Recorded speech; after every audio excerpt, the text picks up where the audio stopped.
there, fellow Patriots. Welcome back to Patriots of the American Republic. We've got special guest, longtime friend of the show, Primetime Ray. Primetime Ray, how you doing, buddy? I'm doing great, brother. Like I said, I haven't made any content since October because of reasons unspecified. And you invited me on to do this, and I was like, sure, man, no problem. I love doing videos with you and Adam and Osiris. Awesome, man. I'm glad that you're here. And as a matter of fact, last time you were on the show, we took a look at a number of different movies that that Hollywood, like Disney specifically, Warner Brothers and others, literally lost hundreds of millions of dollars due to their DEI agenda. This loss wasn't isolated to just movie companies, as plenty of other business areas felt the same type of failures, when they're doing these DEI commercial and ads. Like, for instance, Budweiser and Cracker Barrel are, two that come to mind really quickly. Both of these companies managed to rebound, but not without some heavy initial losses, right? Then on the flip side, you have the attempted cancellation of Sydney Sweeney's American Eagle jeans ad that had the left in an uproar, but the right swooped in and was able to cancel the cancellation attempt, as American Eagle had no negative impact regarding their profits. In fact, their stocks saw significant jumps following the release of the campaign ads.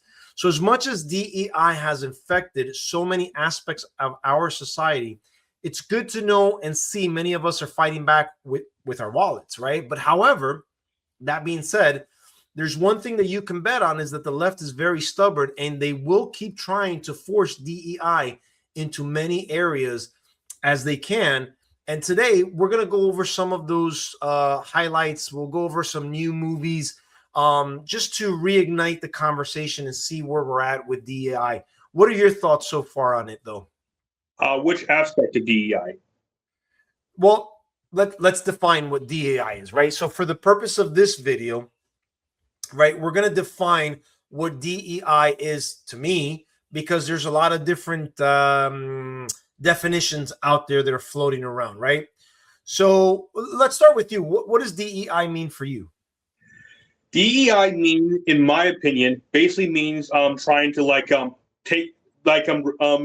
it's like trying to put people from other different races and basically into trying to erase white people, basically. And let me say what I'm going to say before you chime in with that. What I mean is by they're not treating white people as they're like regular people. They're treating them like they're a nuisance because of what they frame history as, by saying white people are evil. They do this. They wiped out these things. They blah blah blah.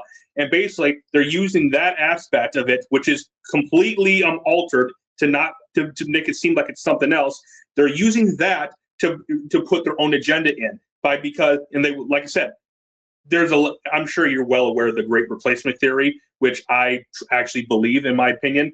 And I think DEI ties right into that, because their whole point is to basically degrade white people and just make them feel bad about themselves, and basically even in some instances maybe try to actually replace them. And by replacing means like trying to intentionally lower their population level. That's what my opinion is.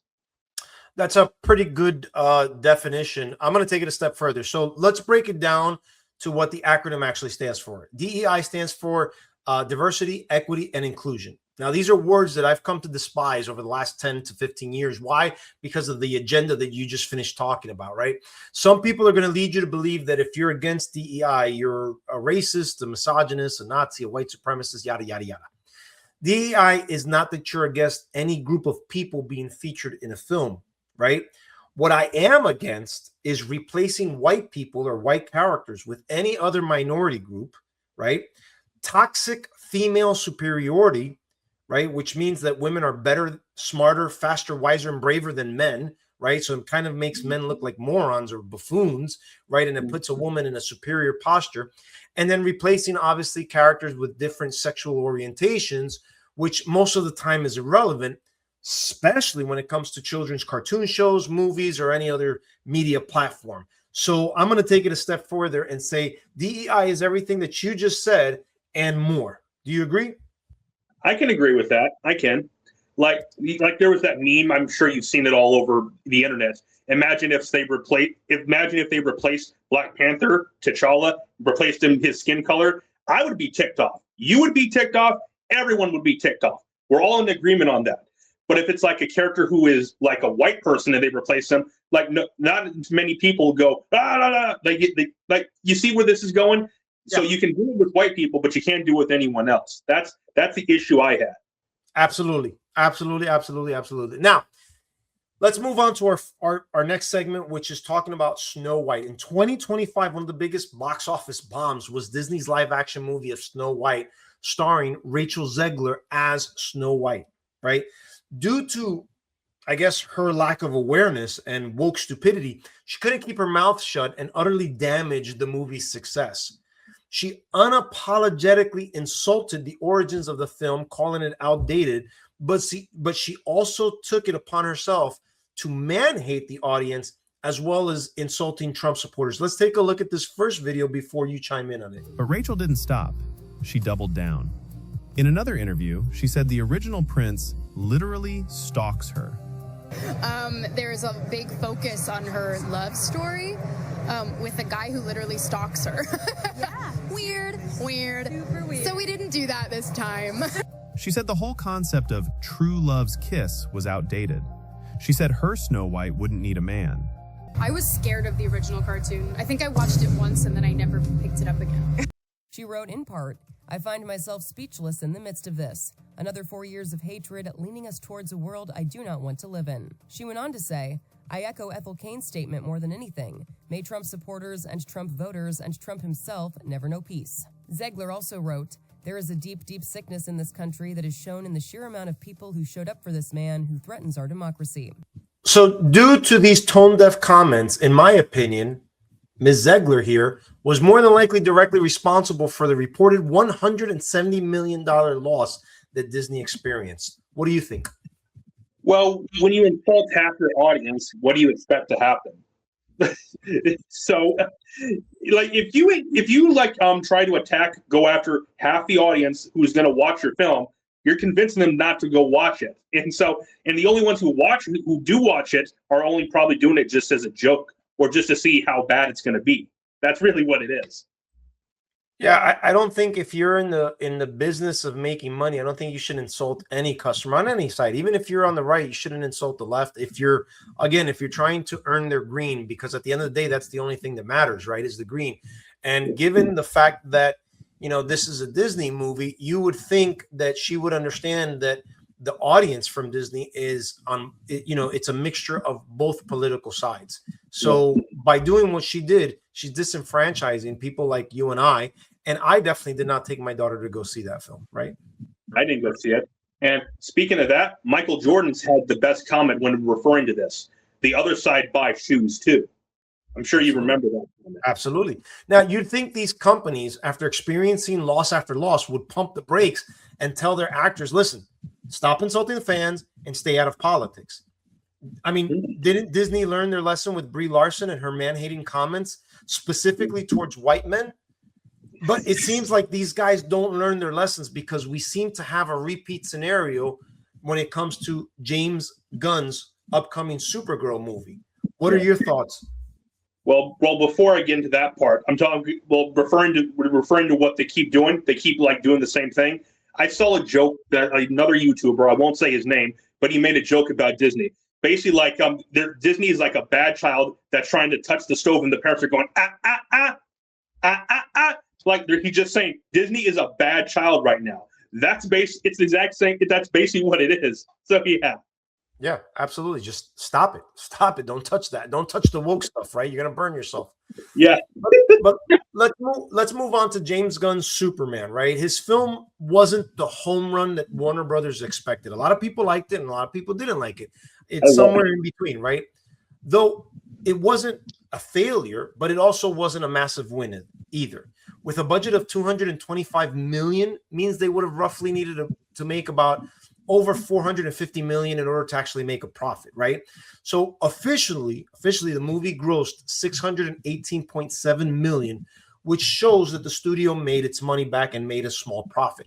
I think there are a number of things that decrease the movie's potential, such as, you know, costume choices, too many supporting actors or heroes within the first film.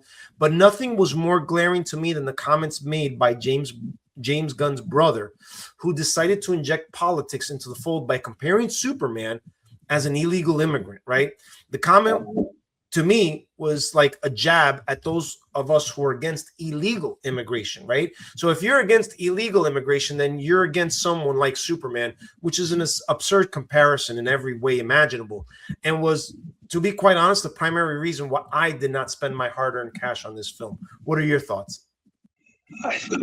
Me, I don't really see that comparison that much with the movie. Like, to me personally, I didn't really understand what that comparison was. I went to go see the movie because I was excited to see Superman again on screen, and I loved it. Like, I'm not sure if you know, I think you might know, but I have it as the second best Superman movie ever made, only behind the original. So I love the movie that much. Like, I heard about this comment, but I forgot exactly who it was that said it directly. But like, I don't see how you can like compare that comment to Superman. I don't see it really. Yeah, it's a stupid. So it was James Gunn's brother, and he is the guy who plays in Guardians of the Galaxy. He's the one who kind of takes up for Yondu and does the whistling thing. No, Michael Rooker plays Yondu. He's not James Gunn's brother. No, it's the guy afterwards. Afterwards? Yeah, in Guardians of the Galaxy 3.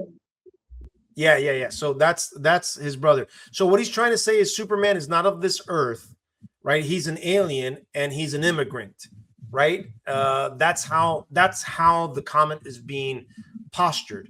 And again, it's stupid because we're talking about one versus, I don't know, where are we at now? 30 million, right? And it's one exceptional one versus 30 million who are not exceptional, right? We're talking about a fictional character who has superpowers, right? So I mean, the comparison is stupid, right? No one's against immigration. We're against illegal immigration, and those two things continue to be conflated by the left in order to drive the stupid narrative that they're driving, right?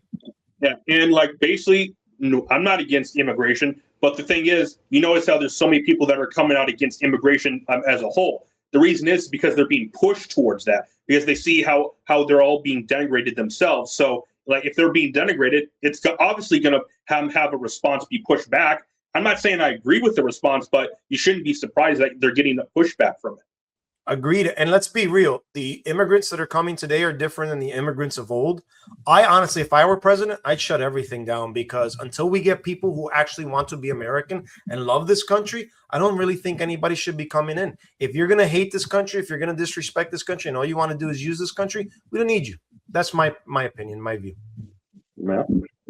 Now, all this being said, right, back to Supergirl, the actress Millie Alcock has brought unwarranted attention to her film.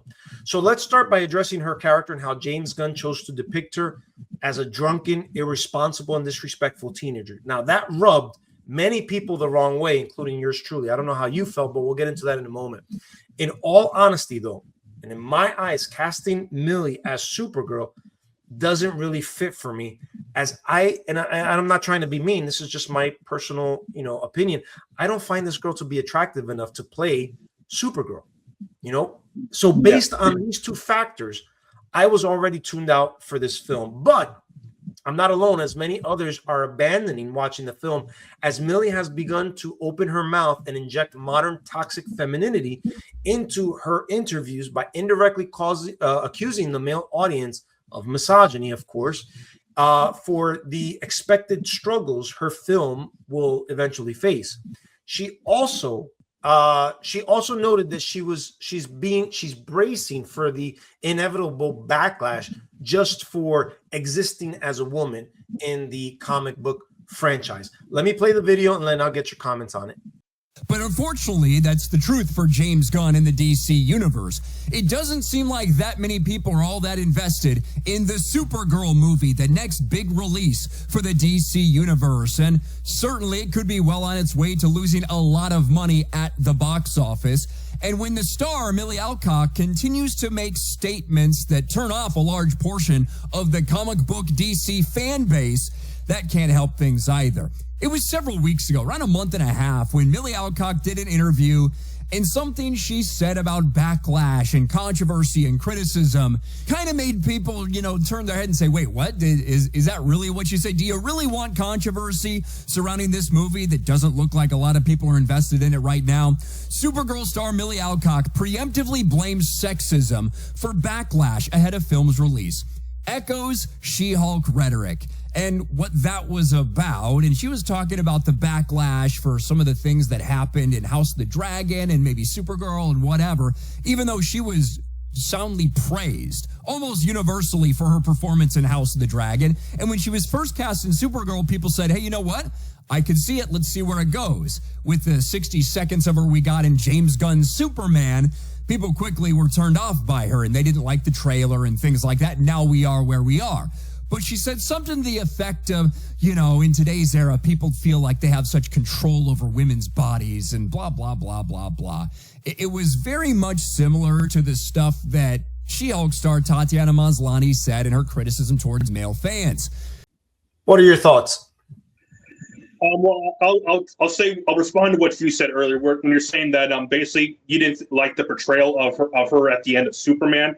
I personally disagree with that. I actually enjoyed that because I know what story that they're actually going with this. Because this Supergirl is based off the Supergirl from the comic book Woman of Tomorrow, and if you understand that comic book, it's very dark. Like basically, the basic gist of it is that she grew up on like a piece of Krypton that was destroyed. Watched everyone around her die, and basically she uses like substance and alcohol and stuff like that to just deal with it, which is kind of actually interesting because that is what I was getting at the end of Superman. I was like, okay, I'm actually very intrigued with where they're going with this, and I actually think I actually think she was actually kind of good in House of Dragon. That's just my opinion, by the way. That's sure. Neither here or there. But the comments that she made about the movie, like, is it probably going to struggle? Yes, it probably will. But the thing was, because like there was like a sect of the fan base that actually didn't like Superman, and it wasn't really because of the quality of the movie. It's because of people that are still hung over on the Zack Snyder Superman stuff. That's basically what I think it is. And basically, that's one of the reasons why Superman didn't gross $1 billion. I think by the next time we get to another Superman movie, I think it'll do better than even the first one. But like with this Supergirl movie, like there's still even though there's still some baggage that comes with it, still a little bit, it probably would struggle. But she added undual, Millie, I think her name is. She added undual stuff added to this. Now she's turning off half the audience that's going to come and watch it. So I'm like, really, you didn't need to do that. If you had just kept your mouth shut, the movie would do better. That was unquestioned right there. Yeah, I mean, so number one, this isn't a new character. We've seen Supergirl before. We've seen her in shows. We've seen her in movies back in the 80s. She had her own movie, right? And so, a large percentage of people already have an idea of Supergirl. So if you're going to do something, let's face it, the comics are a niche. Not everybody's a comic book fan, right? And there's multiple sources of media. So if you're going by what a small sect of people know versus what the larger audience knows, you're going to struggle, right? And then obviously added her comments. Now, here's what I'll say. If what Millie says is true regarding just, struggling just because she's a woman, how does she explain Linda Carter's success as Wonder Woman show back in the 70s? I mean, shouldn't misogyny have been even bigger back then than what it is now because we're supposedly moving along as a society? It doesn't fly for me, right? That's a stupid and tired excuse that these people continue to use to justify their failures. I mean, this girl is just so disconnected from reality. The comic book franchise is predominantly male driven. Even with female comics and characters and so on and so forth, as a kid, I absolutely loved female counterparts. I watched, I got excited every time Batgirl would show up in the old 60s Batman show with Adam West, right? I was a huge Supergirl fan for the 80s film. and and other stuff, right? So for instance, even Gal Gadot's Wonder Woman, I thought it was really, really good film. And my son Kevin was the one who wanted to watch that, right? So here's the funny part. I asked my dad to go see Supergirl when I was a kid, and he took me, and Kevin asked me to go see Wonder Woman, and I took him, and it was a great film. Now, what came after Wonder Woman is all crap, but it has nothing to do with the female lead of the movie. It has to do with the story.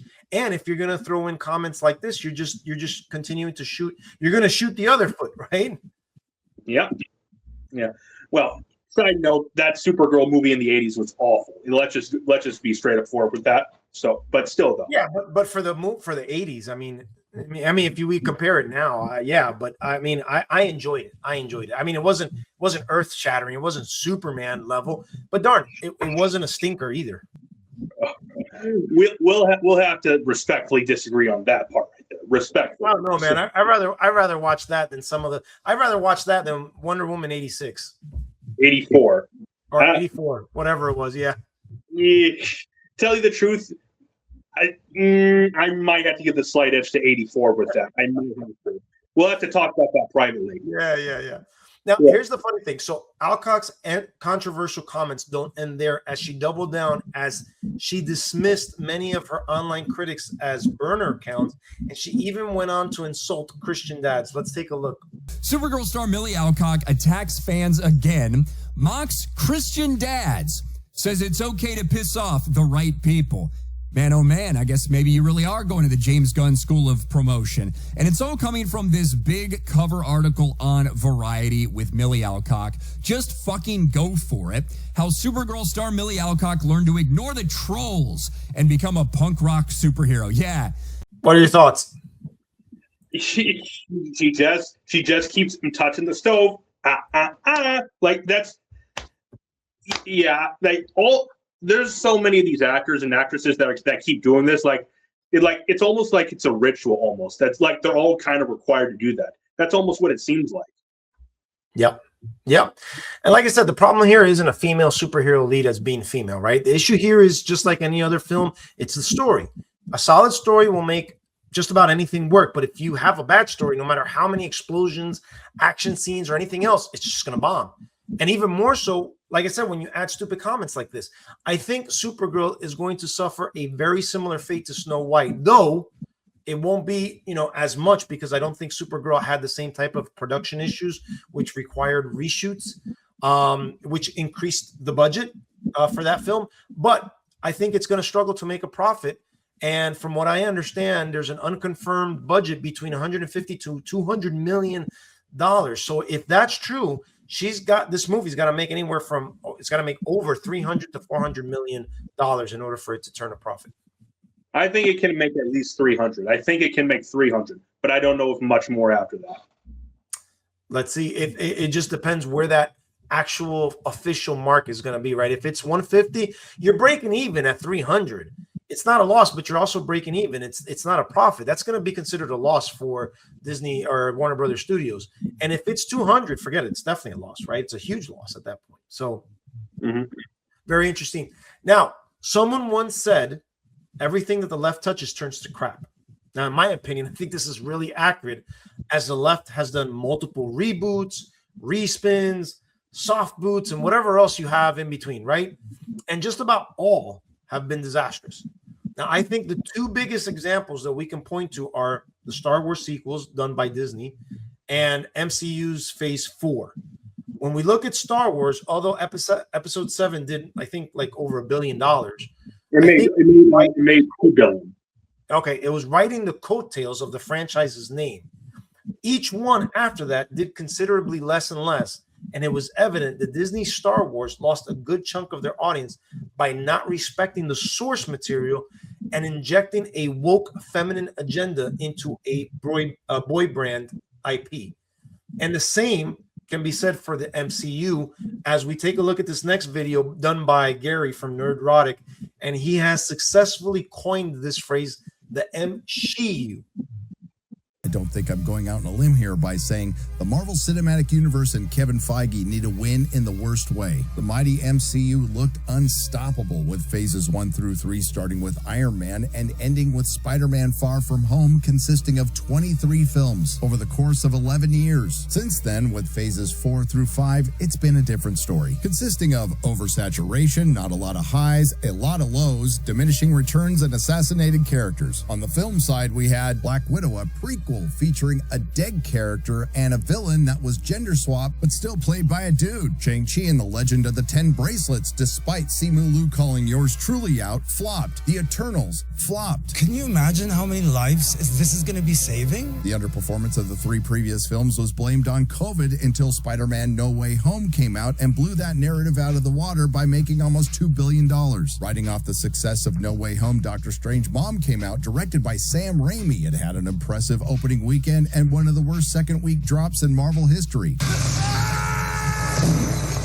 That was followed by Thor Love and Thunder, which had a pretty good opening weekend and had one of the worst second weekend drops in Marvel history. Seriously, man, you and me, we're fucking done professionally. Then there was Black Panther Wakanda Forever, which made an impressive $859 million at the box office without having Black Panther in it. It exploited the death of Chadwick Boseman, replaced him with a female Black Panther, and it was a film that featured an immigrant army invading an isolationist ethno-state. And if that wasn't enough, it took one of the first characters to appear in Marvel Comics, Prince Namor the Submariner, and turned him into Namor. Representation. La representación,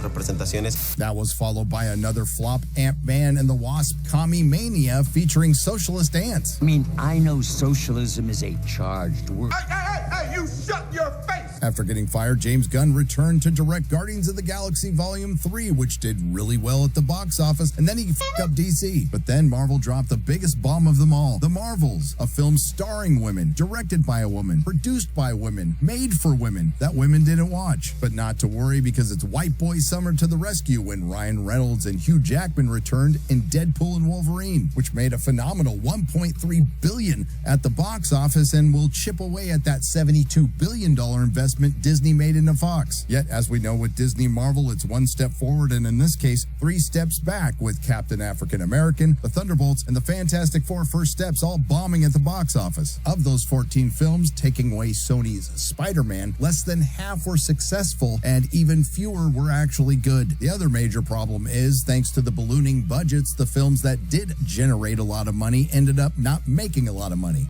After 3 massively successful phases, Disney MCU decided to go woke, inject LGBTQ stuff and female superiority narratives into their stories, thus diminishing revenue and profits and turning off, honestly, a large sector of their audience. Yours truly is no exception to that. As Disney seriously has lost me on those 2 separate franchises. And I don't think they'll ever get me back unless they change gears. And I don't think that's going to happen. But there are rumors that are dropping that Disney is dropping their woke agenda. So I don't know how true that is or not. It seems like there is just a story that came out just a couple of weeks ago that moving forward, I guess 2027, they were going to stop doing the woke stuff. I don't know how true that is. Time will tell. But what are your thoughts on that? Well, I'm not so certain on that because of you find it interesting. This all happened with not just Disney, but with all these studios at around the same time. You see how funny that is, and because there's a lot of agendas being pushed by certain corporations that I think they all kind of had no choice but to do it. Like I said, it's kind of like a ritual where something is going one way, they all have to do it. They don't get a say. No matter how much money they lose, they still have to go forward and do it because that's how the stock goes up. Because a lot of investors will give their stock from what I'm talking about places like BlackRock or like companies like that, basically who own so much stock in all these companies. Whenever they can get an agenda push that they want, and so therefore they have to do whatever they say by putting all this stuff into their content. So, like I said, I'm not sure if that's even going to end. I'm not convinced of it. Yeah, well, we'll have to see. I mean, I'm not holding my breath on it, but I mean, they'll just keep losing money. I mean, it is what it is. Now, just like Disney taking Star Wars and Marvel and shooting themselves in the foot, based on, I mean, they already had an established fan base, right? I mean, you're being given essentially the keys, if you will, right? With these films, all they had to do was just do what was done before, and it'll be successful instead of changing it. But anyhow, Hollywood has taken an 80s popular franchise named He-Man, and it seems like they're doing the exact same thing. This movie's being directed by Travis Knight, and it has a budget of about 170 to 200 million dollars, which means, again, this movie is going to need to make over 400 million in order to make a profit, and that might be a little challenging based on some of the controversy the actors and even the director are starting to spark up. From the very first trailer, we started already to see controversy as the trailer showed He-Man, or the character Adam, right, is his alter ego, sitting behind a desk, and it says Adam, and then it has the pronouns underneath, he, him. I mean, that already is turning off people like me, and I'm like, oh crap, this thing's gonna go woke. Now, some people online are defending it, saying, oh, it was just a joke because of, the title, it's He-Man and he, him, right? I'm not buying it because I know how deceptive the left is. And when we look at some of the other examples that we have, to me, it just further solidifies that this is going woke. Are you familiar with what I'm talking about? I'm familiar with some of it, but I'll be straight up with you. I haven't paid too much to the He-Man news because I didn't even think that first trailer was all that impressive, in my opinion. So, because it looked kind of low budget if you really look at it. It just looked off, and because I kind of just written it off immediately. So I'm not even sure if I was even going to watch it, even if none of this controversy happened. Yeah, no, I was gonna watch it regardless. It gave me some Thor 3 vibes, but I just didn't like the fact that he was on Earth. I'm like, that doesn't make sense. But anyhow, let's go back to the controversy before we get into that. So, in addition to the pronouns, we've got the very popular leftist phrase of toxic masculinity starting to creep in conversations. Several actors, like the actress that plays Tila, they've done interviews where they're hinting or referencing that phrase, which to me throws up a big giant woke red flag. Even the director himself has mentioned this phrase in a recent interview. Let's take a look. And interesting though, Travis Knight directed the Bumblebee movie, so I'm like, But now that people are starting to speak out a little bit more, people are seeing more and more red flags, including from the lead actress who plays Tila. Masters of the Universe Tila actress claims her character is deeply affected by toxic masculinity. I'm just going to say it before we even get into these quotes. The He-Man fan base, the Masters Universe fan base, the ones who watched this shit when they were growing up, I feel like I was a little too old to have been in the wave of people that got into Masters of the Universe while it was on. But for those people, the fan base, the hardcore dedicated fan base, it's mostly dudes. It's mostly men. So I don't know if talking about toxic masculinity is really the best way to get those fans invested in this new movie. And before we even get to the actress's quotes, we should point out, it would be one thing if it's just one person saying toxic masculinity. This is now the second time that we've heard toxic masculinity be associated with the He-Man movie. Skeletor is the embodiment of toxic masculinity, according to Masters of the Universe film director. This is back in February. Evil.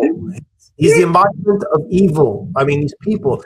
So like I said, this is giving a lot of people, the impression that they're trying to set up a girl boss moment where Tila is going to be this badass warrior girl, and He-Man's going to be a little bit of a buffoon, and she's going to be the all in all, which turns off a lot of people because again, this is a male driven franchise, and for you to diminish male characters and make females more superior is an automatic turnoff for a lot of us. I mean, you and I talked about it yesterday. Mortal Kombat seems to have done the same thing with their movie, and I took a look at the numbers yesterday of where they're at as far as how much money they made, and they're struggling to make their money back. And I didn't think they were going to struggle prior to the movie coming out. I thought it was going to be an immediate success, but I think that type of girl boss,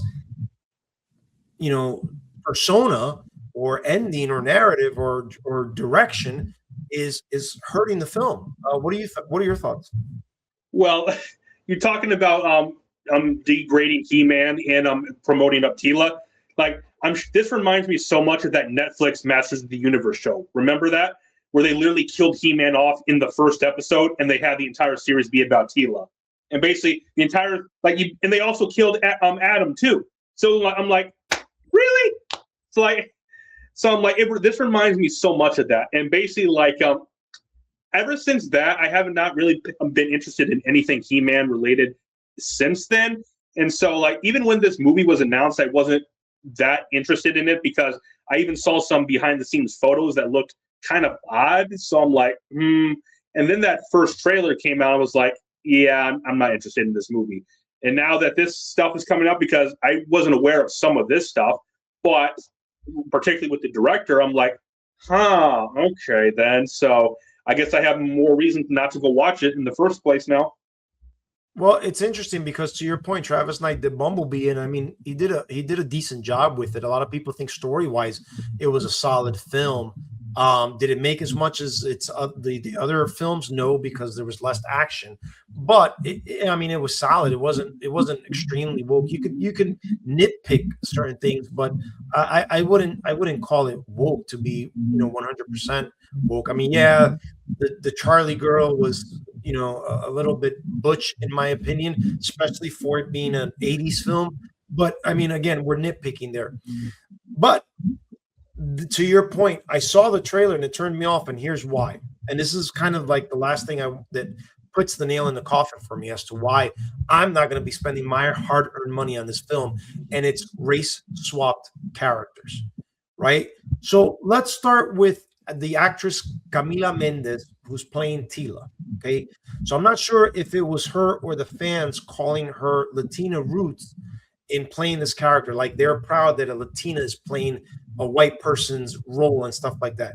So from what I understand, she's from Brazil. She has Brazilian background. And at the end of the day, who cares? Who cares where you're from? I don't really care. Do you look the part? That's really all that matters superficially, right? Doesn't matter what you are as long as you look like the character. Now, Latin people come in all shades and colors. So she's white-skinned, playing a white-skinned character. So it's not that big of a deal for me, but it just irks me that she has to throw in the fact that she's Latino. Who cares? I don't care, right? But here's where the movie definitely takes a huge dumpster dive for me, and it's the race-swapped characters of Triclops and Man-at-Arms. Both of these characters are white-skinned characters, and they're being portrayed, or they're being played by black actors. One of which happens to be one of my favorite actors, which is Idris Elba. I love Idris Elba. I can't pronounce his name for whatever reason. But the stupid part of this decision is that the director has said he wants to respect the source and give the fans what they want. I'm sorry, but this isn't sticking to the source, and it's not giving the fans what they want. To be 100% honest, I've heard several YouTubers covering the controversies that we just covered surrounding this film, and I have yet to hear them touch on this point about race swap. And I find it really interesting because people like us on our side, we're quick to point this stuff out. And, I'm thinking, are we now getting used to race swap stuff? Is that why nobody's saying it?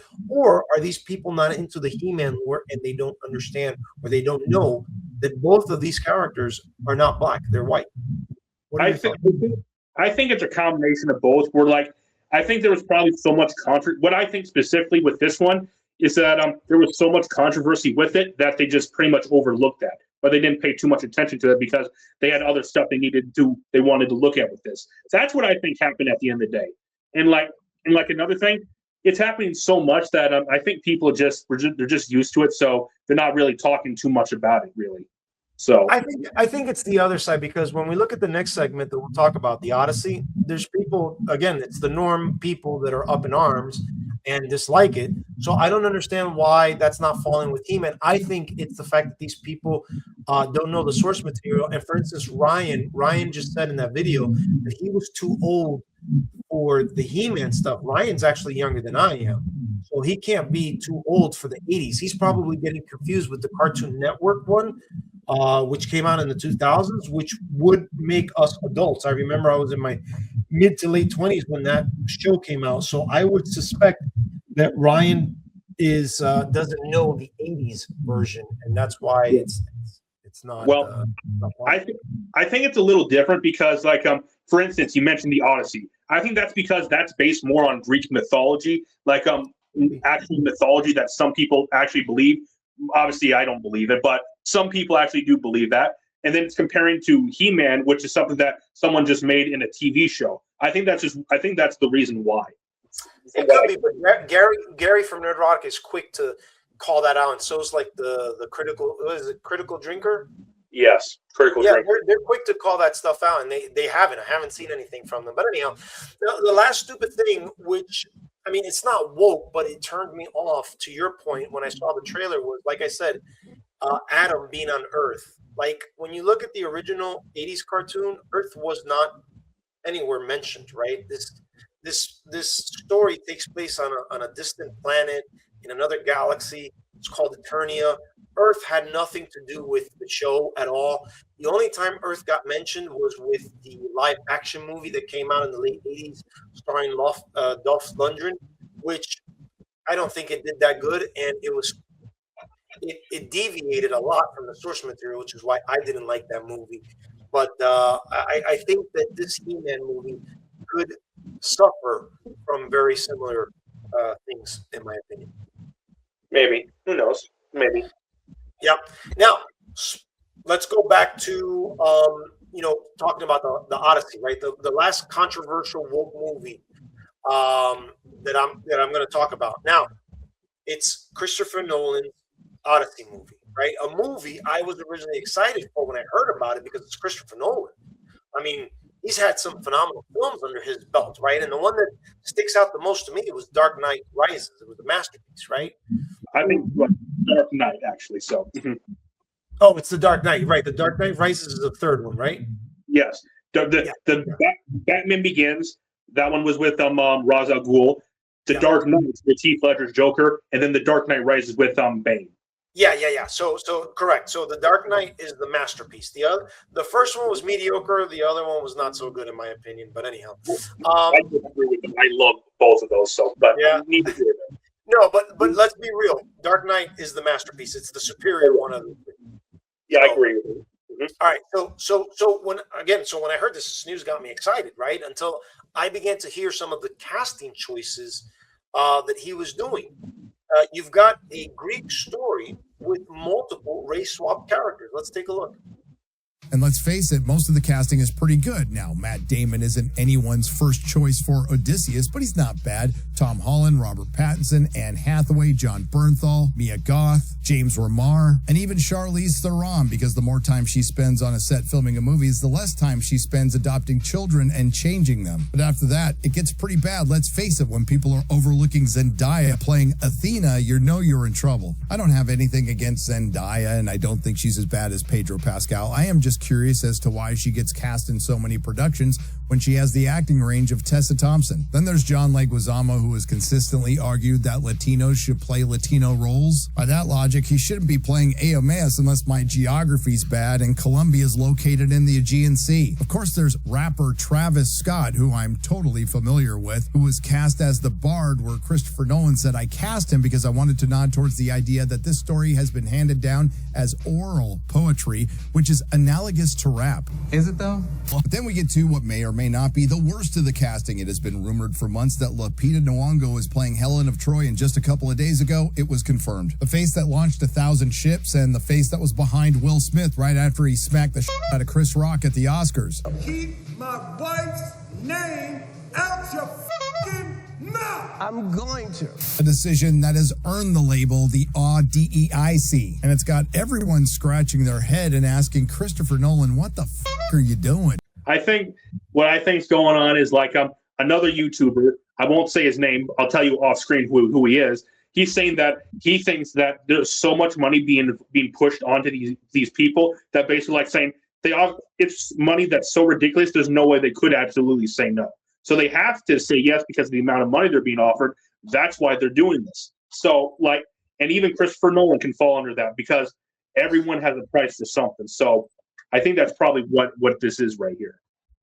I guess so, man. It's just, when you look at these choices, it's like, oh my gosh, I can't imagine, a large amount of people going to see this. I really can't, because it's going to be like all the woke people are going to go see, it, of course, but people who are familiar and used to it and anti-woke, they're just not. I mean, they'll go, like people like Nerdrotic will go see it so that he can review it and whatnot. But I think for regular people like me, I'm tuned out. I'm tuned out. Yeah, I was going to go see it because I was going to do like one of those marathon things because it comes out right around the same time Spider-Man Brand New Day comes out, and because Tom Holland and John Bernthal are in both movies, I'm like, man, this is going to be something cool. But now because all this is going on, I'm like, yeah, I'm not going to go see the Odyssey, and I'm really disappointed. I really am, because I'm a huge Christopher Nolan fan, huge fan. Like, I absolutely, the masterpiece that The Dark Knight is. Well, the Dark Knight trilogy as a whole is, especially The Dark Knight. And then also, I loved Dunkirk. I love Oppenheimer. So, and also, I even like that. What was that other one with Robert Pattinson? That one that came out during the pandemic. It was that weird one. Man, I'm trying to forget what it is. Basically, like, where even though a lot of people complained about it because they couldn't even understand what the movie was about or even what was being said, is like I'll have to look it up. But I really enjoyed that movie, just not as much as the others. But like, yeah, I'm disappointed. Yeah, and I like the fact that Gary calls out John Leguizamo, because this guy's so woke.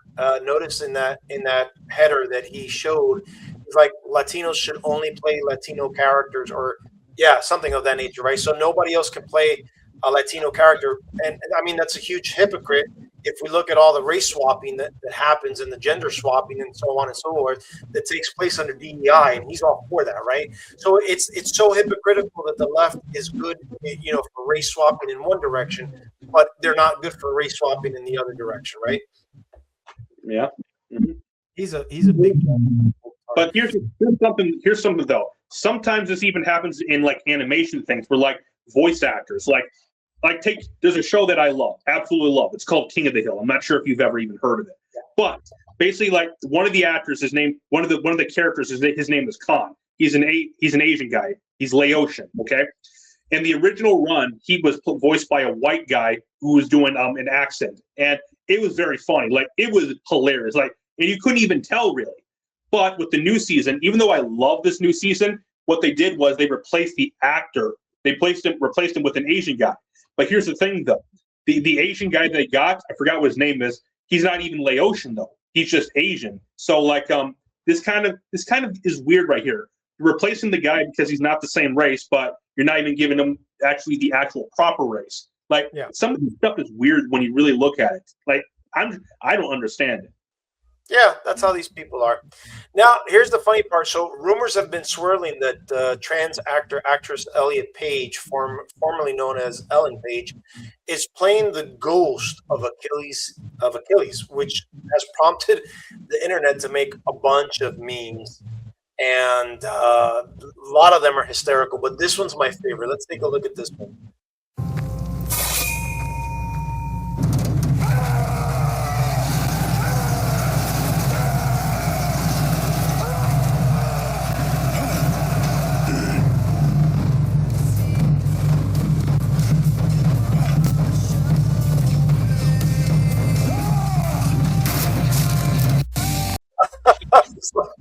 I did you ever watch the movie Troy? I think, I don't recall. I might have. I don't remember for a fact. That's probably why you're not laughing. So this character of Achilles was played by Brad Pitt, and in the movie he dodges that spear, and he keeps running towards the guy, and he does this little move where he dodges the initial attack, and then he manages to clobber the guy or stab him in the neck. Okay. Like I said, I'm not sure if I recall that. So yeah. So to see this was pretty funny. It was hysterical.